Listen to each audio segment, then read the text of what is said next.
Hello students, मैं श्री दीपचंद चौधरी महाविद्यालय ललितपुर से आज मैं आपको एक्सटेंशन एजुकेशन में जो आपका स्वरूप अथवा प्रकृति के आधार पर जो क्लासिफिकेशन किया गया है, ठीक है, अकॉर्डिंग टू आपका फॉर्म एंड नेचर। तो इसमें जो है 3 आधार होते हैं। पहला होता है हमारा जो लिखित रूप में होता है, दूसरा हमारा मौखिक रूप होता है और तीसरा हमारा जो चाक्षुष या जिसको हम कह सकते हैं जो दृश्यमान होता है या जो दिखाई देता है। तो इस तरीके से स्वरूप अथवा प्रकृति के आधार पर हम इसे 3 भागों में जो है बांटते हैं। तो प्रसार शिक्षण पद्धति की जरूरत क्यों होती है? क्योंकि किसी भी शिक्षा को प्रसारित करने के लिए या फैलाने के लिए जो है किसी न किसी मेथड की जरूरत जरूर होती है और उसी मेथड का यूज करके उस शिक्षा को हम बहुत ही अच्छे तरीके से जो है एक्सटेंड कर सकते हैं। तो पहला जैसे कि है हमारा टॉपिक लिखित होता है, ठीक है। लिखित मीन जो चीज हमें लिखित रूप में प्राप्त होती है।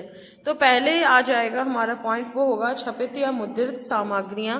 इसका अर्थ होता है जो चीजें लिखित रूप में हमें प्राप्त हो रही हैं वो चीजें जो है इसके अंतर्गत आ जाती हैं। तो जैसे कि इसमें पहला है हमारा समाचार पत्र पत्रिकाएं। तो समाचार पत्र जैसा कि न्यूज़पेपर, तो न्यूज़पेपर में हम कोई भी जो है जानकारी निकाल सकते हैं और एक बहुत बड़े समुदाय को जो है हम प्रेषित कर सकते हैं, वो देखते हैं। क्योंकि न्यूज़पेपर आज के समय में हर घर में जो है आता है, तो जानकारी प्रदान करने का एक सबसे अच्छा तरीका होता है न्यूज़पेपर, जिसके माध्यम से हम कोई भी जानकारी जो है दे सकते हैं। पत्रिकाएं भी वही हैं, मासिक पत्रिकाएं होती हैं, कुछ पत्रिकाएं आपकी साप्ताहिक होती हैं। इन पत्रिकाओं में भी जो है जानकारी निकाल सकते हैं। इसके बाद आते हैं परिपत्र, सूचना पत्र। सूचना पत्र के माध्यम से या विज्ञप्ति के माध्यम से जो है जानकारी हम दे सकते हैं। ये विज्ञप्तियां जो हैं आप न्यूज़पेपर में और अदर मेथड के द्वारा भी जो है आप लिखित रूप में निकाल सकते हैं और जानकारी लोगों को प्रेषित कर सकते हैं। इसके बाद आता है व्यक्तिगत पत्र। व्यक्तिगत पत्र वो होते हैं जो एक प्रसार जो कार्य करता है वो एक निश्चित व्यक्ति को एक व्यक्तिगत रूप में जो है पत्र के माध्यम से जानकारी प्रदान करता है। तो वो हमारे व्यक्तिगत पत्र भी लिखित जो सामग्री है उसके अंतर्गत आते हैं। इसके बाद आता है थर्ड हमारा पॉइंट, वो है चार्ट। और चार्ट के माध्यम से भी जो है आप कोई भी जानकारी उस पर लिख करके आप जो है उसको कहीं भी चस्पा करा सकते हैं। उससे क्या होता है कि जो एक अनपढ़ व्यक्ति भी है उसको भी चित्रों के माध्यम से जानकारी मिल जाती है। वहीं पर अगर शिक्षित व्यक्ति भी है तो वो पढ़ के या देख करके उस जानकारी को प्राप्त कर सकता है। इस तरीके से चार्ट भी एक सशक्त माध्यम है हमारे लिखित सामग्री के अंतर्गत। दूसरा हमारा है उच्चारित या मौखिक, जिसको हम कह सकते हैं आमने सामने वार्ता करके। तो इसमें 2 तरीके होते हैं। एक होता है हमारा जैसे कि प्रत्यक्ष और दूसरा होता है हमारा अप्रत्यक्ष रूप में। तो प्रत्यक्ष में अगर हम बात करते हैं तो जो आता है सभा, अधिवेशन या सम्मेलन। तो हम किसी भी सभाओं के माध्यम से या कॉन्फ्रेंस के माध्यम से या अधिवेशन सम्मेलन के माध्यम से हम जो है अपनी जानकारी लोगों तक पहुंचा सकते हैं। लेकिन इसका प्रमुख रूप लिखित ना हो करके कैसा होता है, इसका मौखिक होता है।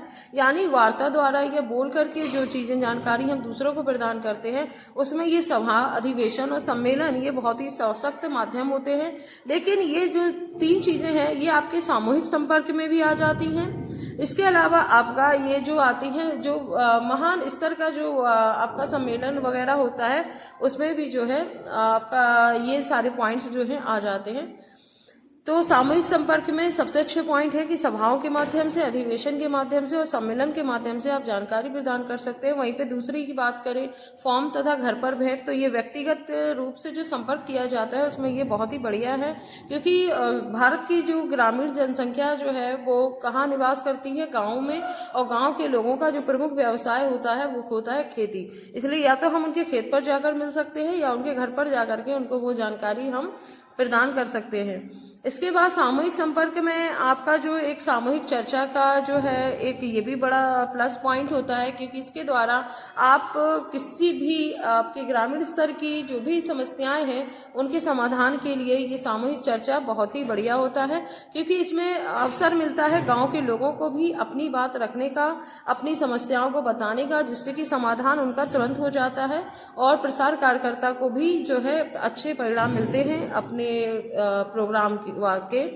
इसके बाद आता है आपका व्याख्यान। व्याख्यान के माध्यम भी बहुत ही सशक्त होता है, क्योंकि व्याख्यान द्वारा आप एक बड़े बृहद स्तर के लोगों से संपर्क कर सकते हैं और लोगों को बता सकते हैं। इसके अलावा आता है कार्यालय में भेंट, तो आप पर्सनली जाकर के व्यक्तिगत रूप से आप उसे जानकारी दे सकते हैं। आप प्रत्यक्ष रूप से या परोक्ष रूप से बात करें तो इनडायरेक्टली मेथड में आपके आ जाते हैं रेडियो एंड ट्रांजिस्टर, क्योंकि इसके द्वारा जो है आप अपनी जानकारी कई लोगों को पहुंचा सकते हैं। इसके अलावा रिकॉर्ड की बात करते हैं या श्रव्य कैसेट की, तो इसमें कुछ हम रिकॉर्डिंग करके अपनी आवाज में और उस समस्या से रिलेटेड समाधान को जो है हम उसमें कैप्चर करके हम उसको भेज सकते हैं। ये व्यक्तिगत संपर्क में भी आता है और आपका सामूहिक कांटेक्ट जो आता है उसमें भी, ग्रुप कांटेक्ट में भी आता है। और इसके अलावा थर्ड मास कम्युनिकेशन अगर बात करते हैं या मास कम्युनिकेशन में स्किल्स में भी आपका ये पॉइंट आता है, प्लस आपका ये आता है कम्युनिकेशन सिस्टम के अकॉर्डिंग भी कि आप रिकॉर्ड और श्रव्य कैसेट को भी आप इसमें इंक्लूड करते हैं इनडायरेक्टली मेथड में। और टेलीफोन वार्तालाप, यानी आज के इस आधुनिक समय में देखा जाए तो आज हर किसी के पास मोबाइल एंड टेलीफोन्स जो है काफी सशक्त माध्यम है, सभी के पास है, तो आप टेलीफोन के माध्यम से भी जो है अपनी जानकारी भेज सकते हैं। इससे ये भी होगा कि जो जानकारी है वो आप कम समय में और जल्दी से आप उन्हें इनडायरेक्टली बता करके उनकी समस्याओं का समाधान करते हैं। इसके बाद आता है तीसरा आपका आता है विजुअल, जिसमें कि आपका प्रदर्शनी, पोस्टर, चार्ट एंड छायाचित्र। तो प्रदर्शनी के माध्यम से हम जो है या कह सकते हैं एग्जीबिशन के माध्यम से आप अपनी जानकारी को उन लोगों को दिखा सकते हैं डेमो करके। फिर इसके बाद आते हैं चार्ट, पोस्टर, छायाचित्र। तो इसके माध्यम से भी आप एक बड़े बृहद स्तर के जो लोग समूह है उसमें आप जानकारी भेज सकते हैं। इसके अलावा आपका आता है method demonstration and result demonstration. ये दोनों ही बहुत ही बढ़िया होते हैं एक ग्रुप कांटेक्ट के लिए। इसके बाद आते हैं चलचित्र, टेलीविजन, वीडियो एंड स्लाइड्स। तो ये भी आपके जो टेलीविजन है ये भी आप एक बहुत बड़े मास कम्युनिकेशन का एक पॉइंट है, जिसके माध्यम से जो है आप लोगों को जानकारी बहुत ही समस्या को बहुत ही लोगों को तक एक बार में समाधान भेज सकते हैं। इसके बाद आता है स्लाइड्स। तो इसमें भी आप एक के बाद एक चित्रों के माध्यम से, स्लाइड्स के माध्यम से उनको जो है बता सकते हैं कि किस तरीके से आपकी समस्या का समाधान होगा। तो प्रसार कार्यकर्ता इन चीजों का बहुत ज्यादा यूज करते हैं, क्योंकि इससे जो है एक प्रोग्राम की सफलता के चांसेस जो है वो बढ़ जाते हैं।